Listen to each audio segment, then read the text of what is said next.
Hello and welcome to everyone tuning into this online conversation. My name is Lawrence Sümeghi and my guest today is David Goodhart, author, writer and editor mainly of several books, and now he's got two books available in Hungarian thanks to the Századvég Foundation, titled The Road to Somewhere, The Populist Revolt and the Future of Politics, and the second one is called Head, Hand, Heart, The Struggle of Dignity and Status in the 21st Century.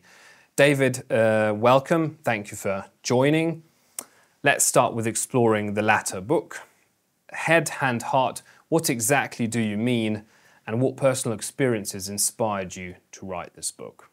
Yes, well, thanks very much for the invitation. What I'm really talking about in Head, Hand, Heart is the dominance of the highly educated in most Western societies, and more than that, the way in which one human aptitude, what one might call the kind of cognitive, analytical, exam passing aptitude, has become the most the aptitude, valued far more highly than all other aptitudes, and that has made many of our fellow citizens, people whose aptitudes and abilities lie elsewhere in practical abilities, emotional intelligence, feel like second-class citizens.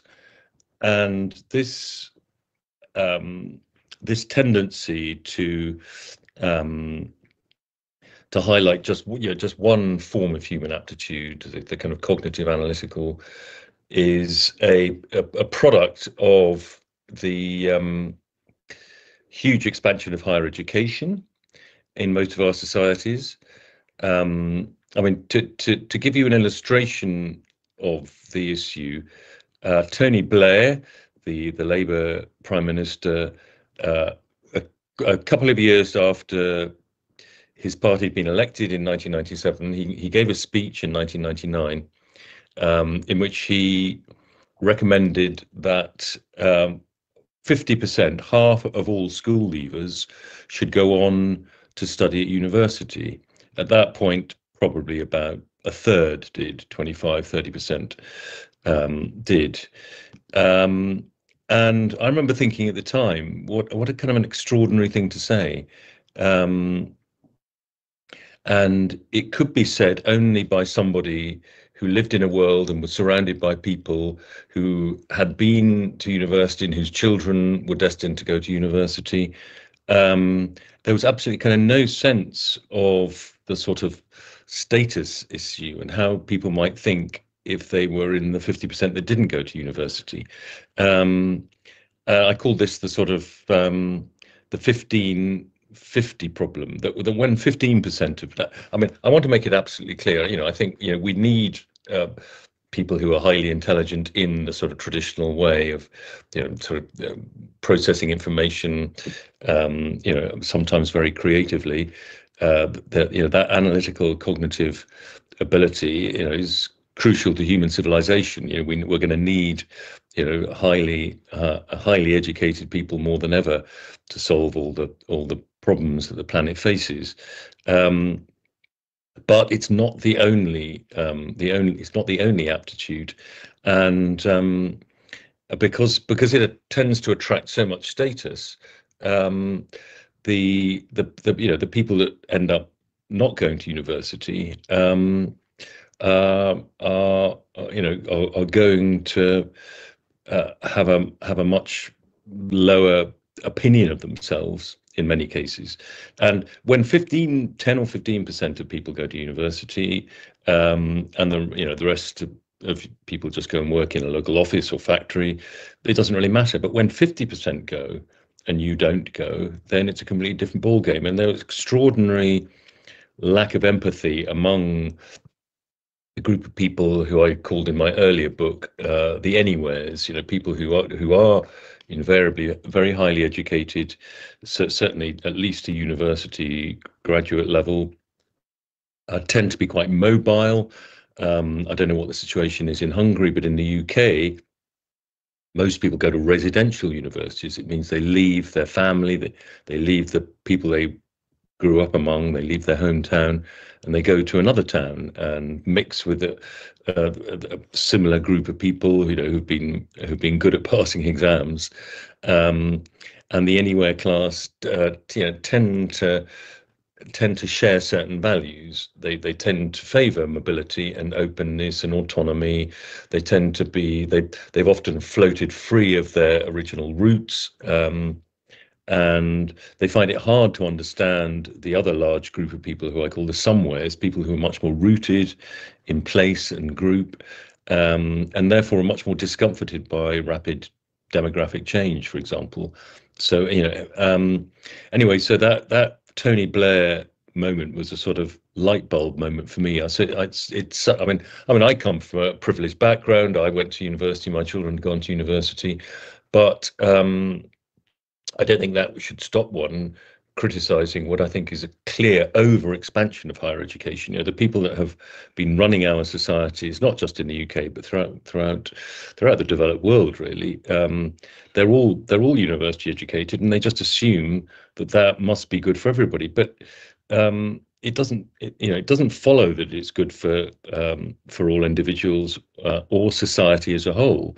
Indeed, I would argue that the over-expansion of higher education is one of the factors behind the economic problems that we face. It's turned out to be very bad for productivity. We're overproducing lots of people with generalist academic degrees who don't have any particularly useful skills for the economy. We also then end up with shortages of skilled workers, people with the technical skills that we need to run our factories and power stations and everything. And so we end up having to import them. We become over dependent on high immigration, and meanwhile, we have created much higher levels of political dissatisfaction, or general psychological dissatisfaction, you might say. I mean, on the one hand, you've got the 50% of people who are not going to university, who think they're second-class citizens. On the other hand, you've got a lot of people who do go to university, but then because there are only a limited number of jobs that require high levels of cognitive intelligence and judgment and so on, they end up often doing jobs that non-graduates could do perfectly well, and they have very disappointed expectations.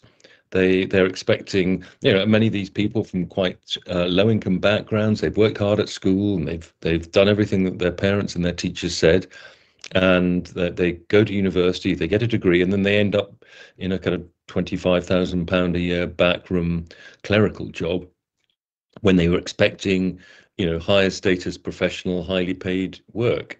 So we've managed to, by over expanding higher education, we've created both political and economic problems for ourselves. So basically, we're talking about the over prioritization of cognitive work. This is the issue, what we're talking about.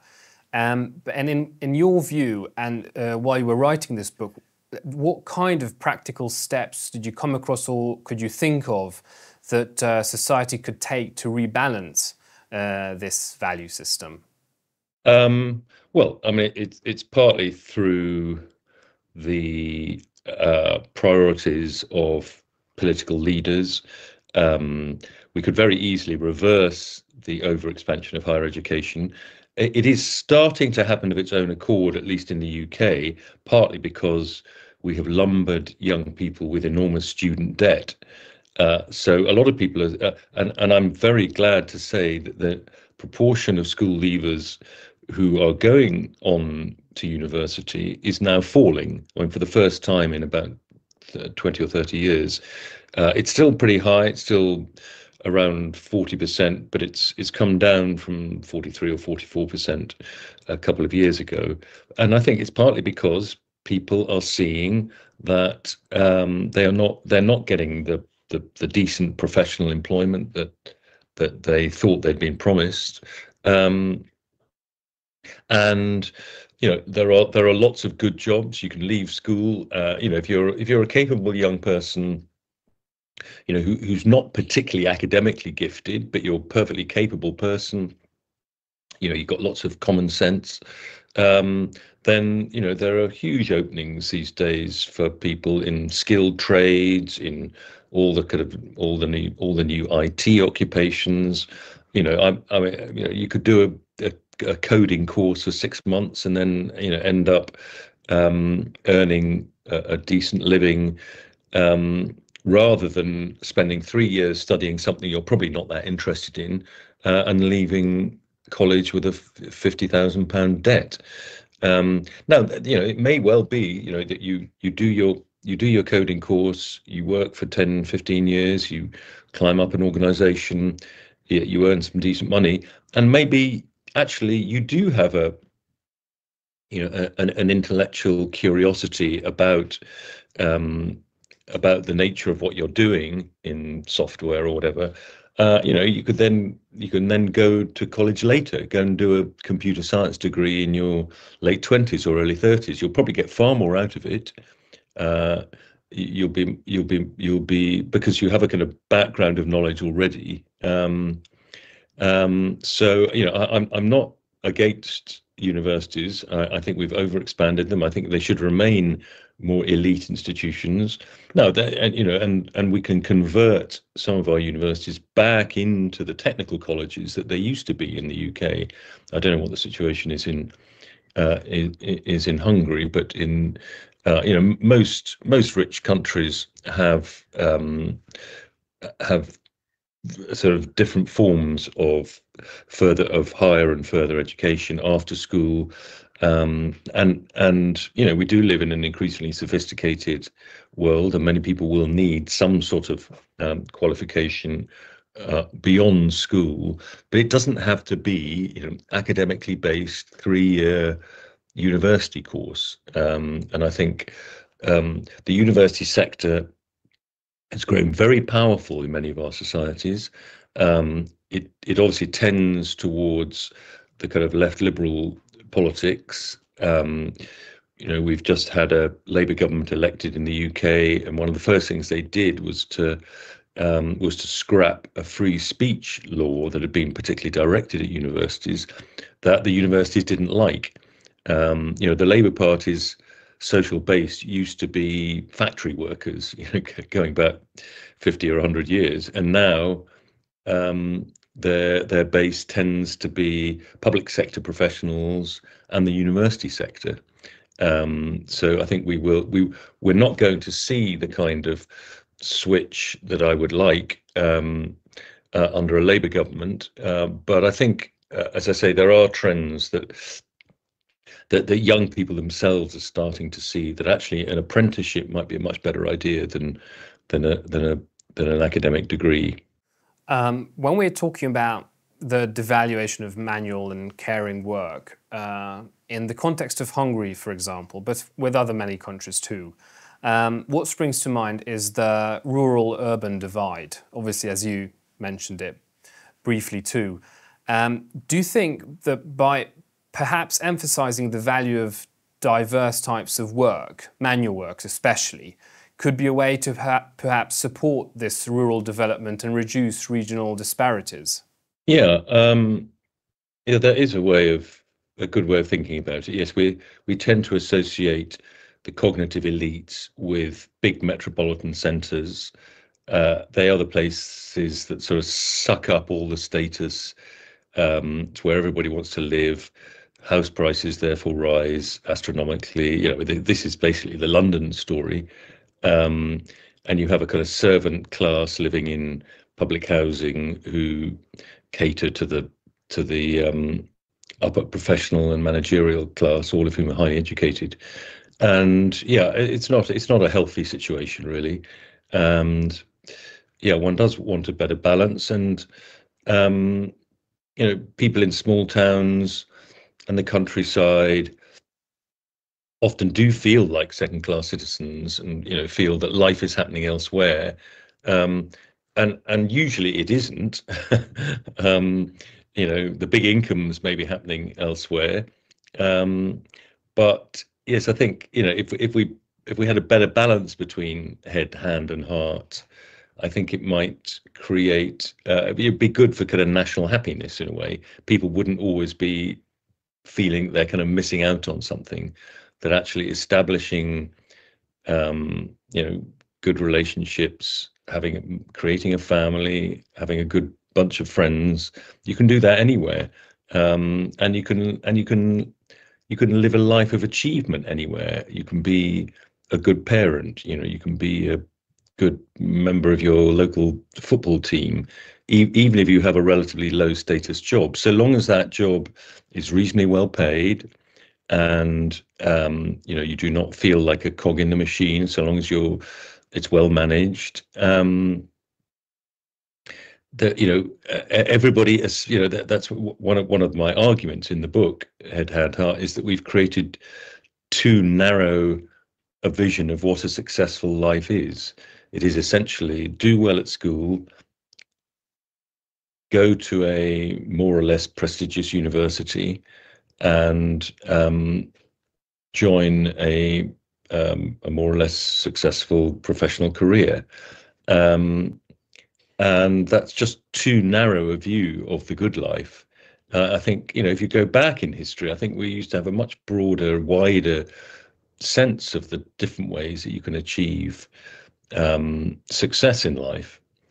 Now, it may be that, go back 100, 200 years, obviously we lived in more stratified societies. There were kind of limits on how far you could move socially or occupationally often.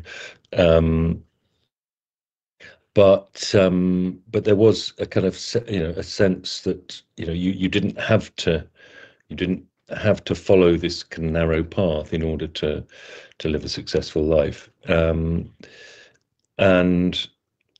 I think another thing that's happened is that people sort of say, well, but clever people have always sort of been at the top of the pile. You can't really sort of stop that. And it's true, we will always need very clever people to do important things, and they should be rewarded for their brains, even if they're not responsible for their brains, as it were. But until quite recently, the kind of cognitive elite, if you like, was quite small. It was often too narrowly drawn. It was drawn from people who were already economically privileged, and that's a good thing that we've broadened it. But we've now created a kind of mass cognitive elite, and lots of people who do cognitive work are no more sort of skilled or talented than someone who's a capable carpenter or plumber or electrician. These are jobs that, to be a good plumber or electrician, you need to have your wits about you, and you need to adapt to different circumstances. Every job is different. You can do the job well or averagely or badly. And this is true too. A lot of cognitive work is basically pretty routine, and indeed much of it will be replaced by AI in the coming decades. So, I mean, that's another kind of trend in some ways to look forward to, because we're going to have to value particularly the work of emotional labour. Being a really good sensitive nurse, say a dementia nurse, something that you may not get any thanks for from your patients, and yet would require a huge amount of human patience to do well. And often, a lot of these jobs often do require a mix of kind of human temperament, a certain kind of human temperament that not everybody has. Just like not everybody has a high IQ or is has a high level of analytical intelligence. Not everybody has a high level of emotional intelligence either. And you can, the emotional intelligence required can also be, in many cases, take a dementia nurse. you need a combination of book learning. You need to understand there are many different types of dementia. You need to understand the reactions of people, the stages that they go through with the illness. But then you need the kind of human touch as well. And I think many jobs of the future will have that kind of mix.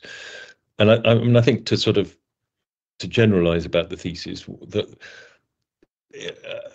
as I was just saying, clearly we don't want to go back to the old days when a relatively small elite, dominated higher education, dominated the professions. We want an open society. We want a socially mobile society, and we want a meritocracy. But we don't want the merit in meritocracy has been too narrowly defined as cognitive merit. And there are actually many different kinds of merit that is required by the economy and the society more broadly. So I don't want to do away with the idea of meritocracy, although I think it has been used to sort of legitimize that very narrow path that I was talking about. But so we all believe in meritocracy up to a point anyway. I mean, nobody wants to be operated on by someone who's failed their surgery exams. We want hierarchies of competence everywhere, but that includes in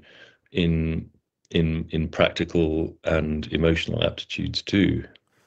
Talking about caring roles, for example, Hungary has a strong tradition of valuing especially caring roles and manual labor. However, globalist critics often point out that the current emphasis on cognitive work and higher education is always going to be justified by economic or technological advancements. How would you respond to this critic? Well, I just think it's not true. I mean, we live in highly technical societies. People need to be well educated, but they don't need to spend 3 years studying. Say you're interested in building. You want to be a construction worker or indeed a construction manager. At the moment in the UK, if you do a construction management degree, it's 3 or 4 years, costing you a great deal of money. You get a little bit of practical experience. Most of it is reading theories, reading broader economic analyses of where the construction industry fits into the broader economy and so on and so forth. I mean, they have to kind of pad out these degrees to make them seem kind of important and worthwhile. But many, we will always need. It's got an irreducible number of basic and not so basic jobs that will always be needed. Whatever happens to AI and automation and so on, we will always need technicians to look after everything from the laptop that I'm talking to you on to the nuclear power station down the road. And we will need a small number of highly intelligent people with very high IQs, who are able to solve kind of literally mathematical and technical problems. But what's happened is that, as I was saying, that a lot of people who are no more clever than the nurse or the manual worker, because they're working in a kind of white collar office environment, they're manipulating data in one way or another. They get sort of the reflected glory of the genuinely creative cognitive work, and of course there is some really important cognitive work that goes on in many organizations, but the average sort of cognitive function is kind of over blessed in sort of reflected status. If we look at both of your books, which they serve as a broader project to understand fractures within modern societies, both of your books deal with questions such as polarization in politics. And the issues of cultural identity also come up, maybe even more in your previous book, The Road to Somewhere. What would you say, how important is this subject? Because modern politicians use this phrase a lot, cultural identity. How important is it? Is it still relevant? Oh, it's become more relevant. I mean, that's one of the ways in which our politics in high-income countries in Europe has changed so much in the last 30 years. The post-war period was completely dominated by social class issues, socioeconomic politics. Elections were usually about the size of the state, levels of public spending, levels of redistribution between the better off and the less well off.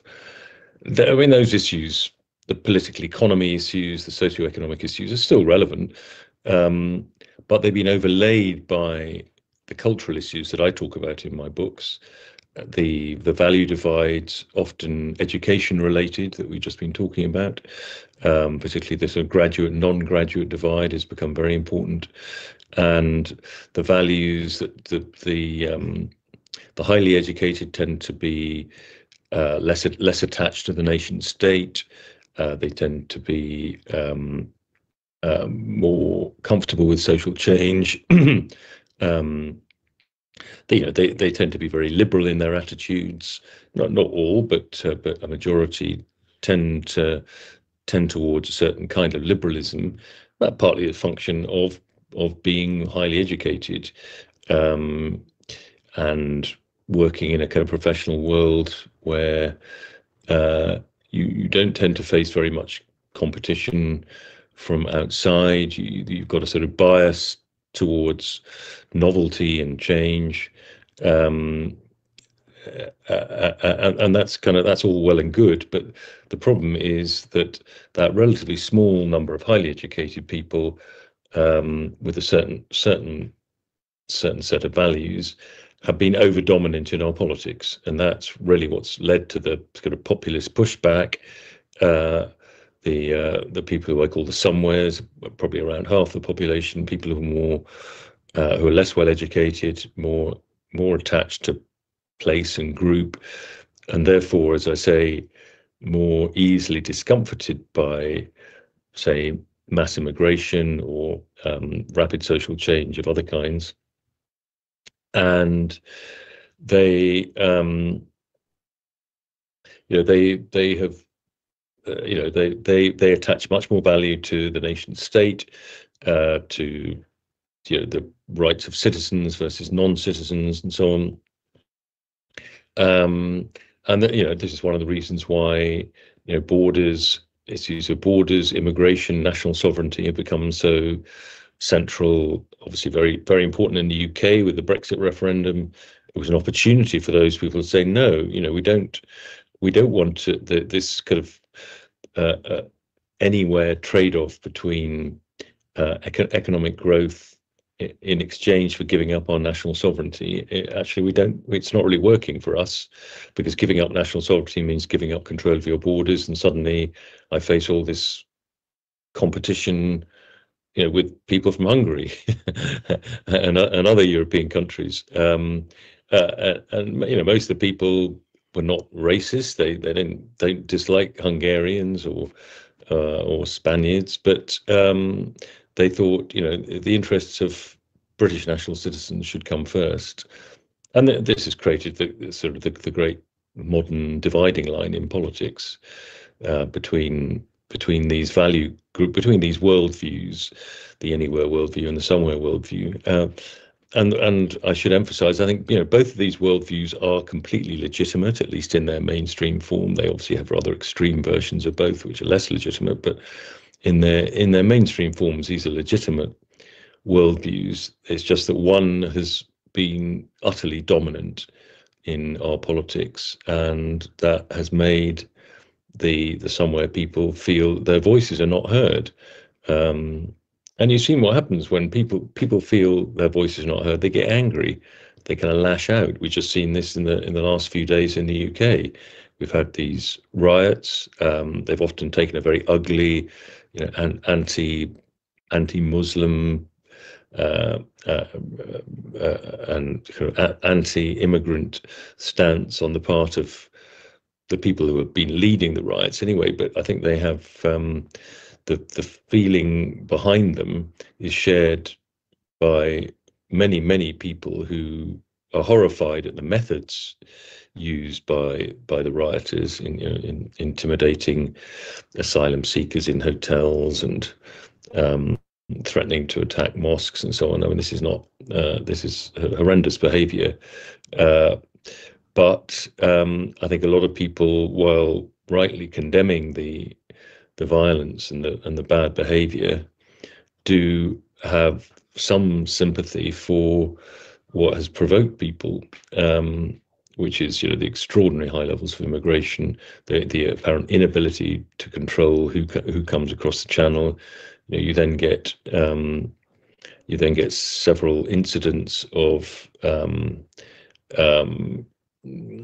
people from ethnic minority backgrounds, or indeed asylum seekers committing crimes, often horrendous crimes, and that sets off a kind of trigger reaction, chain reaction, and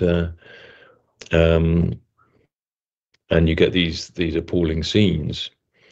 And it'll be interesting to see, in the next few days and weeks, we'll see here in the UK sort of who kind of wins the battle for interpreting these events. Will they just be seen as kind of random acts of racist thuggery to be forgotten about, or will people say, yeah, of course we need to be tough on the rioters, but we also need to be tough on the causes of these riots? And in many cases, it's because people do feel their towns have changed too fast, that they don't feel safe any longer. They don't feel comfortable in their own territory, and that's a very bad thing. Our political class should never have allowed that to happen. I often do talk about these sort of two things in tandem. I mean, the two phenomenon that we stick the word mass in front of, mass higher education, which has created all sorts of unintended and unsatisfactory outcomes. It's been bad for the economy, and it's been bad for our politics, as I explained earlier, because it's alienated so many people. And on the other hand, we've had mass immigration, which is also they're both examples of things that at the right scale are really important and good things, but that if you overshoot, as we've done both in higher education and in immigration, then you suffer the consequences. David, I could have talked to you for a lot longer. Thank you very much for hearing your thoughts on your books that are now both available in Hungarian, thanks to the Századvég Foundation. Thank you once again for joining us and having a marvellous conversation. Thank you very much, and bye-bye. Thank you very much. Goodbye.